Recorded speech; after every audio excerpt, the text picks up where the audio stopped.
Ftoj Beton Berishën të marrë fjallën.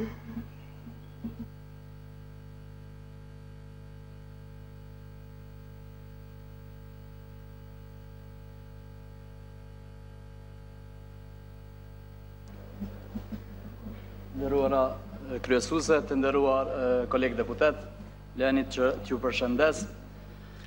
Qëllimi i daljes time në foltore dhe ardhjes time në seancë si përfaqësues i njërit prej pjesëtarëve të komuniteteve jo shumicë është që të paraqes shqetësimin e komunitetit cilën unë e përfaqësoj. Unë jam nga Partia Liberale Egjiptiane, edhe sigurisht që do ta lidh edhe me ngërçin politik.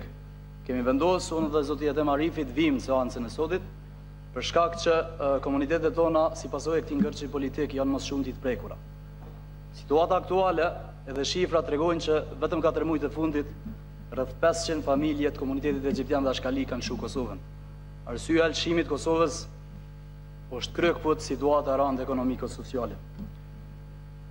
Pse është ngërçi politik? Sigurisht që 8 qershori ka prodhuar një situatë tre politike, edhe ne kemi marrë përgjegjësi që ne të merremi me këtë situatë drejt për drejt.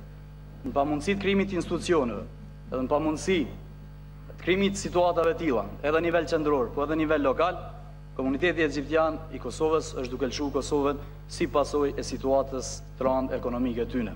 Në Kosovë, komuniteti egjiptian ka qenë më pak i përfaqësuar edhe në institucione, edhe në nivel punësimit, edhe në investime kapitale.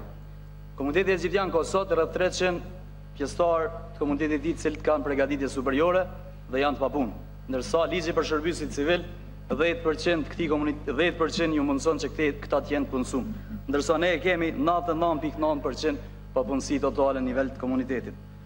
Kemi braktisje të rregullt të arsimimit, situatë qetesës në situatë mizerje. Jetojnë me mira qytetarë tonë, jetojnë në si kushte që nuk besoj që do të jeton të dikush në Kosovë. Ky është shqetësimi pse ne jemi sot këtu. Edhe me këtë rast, nga kjo foltore, është rasti më i mirë që ne të bëjmë thirrje, nëse nuk dëshirojmë që ta pengojmë procesin e integrimit të Kosovës në Bashkimin Evropian. Edhe po i referohemi edhe raportit të progresit ditës djeshit.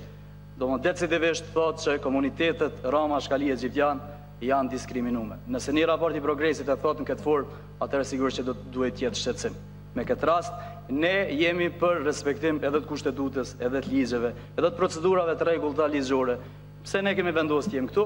Sepse është rasti vetëm që ne që 4 muajt e fundit t'i paraqesim shqetësimet tona, të hapim debat, ndërsa jemi pro ndërtimit të institucioneve dhe të jemi pjesë e qeverisjes.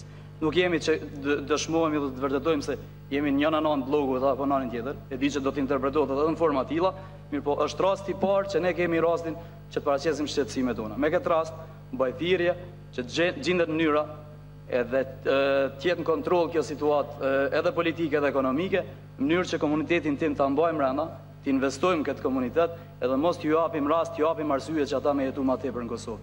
Kërkoj falje nëse zgjata, mirë po prapë bëj thirrje që në gjitha forcat politike shqiptare ta gjejnë një mirëkuptim, edhe t'i dalin ndihmë shtetit që t'i japet një arsye më tepër që komuniteti egjiptian dhe Ashkali të jetojnë në Kosovë dhe mos ta lëshojë Kosovën. Faleminderit shumë.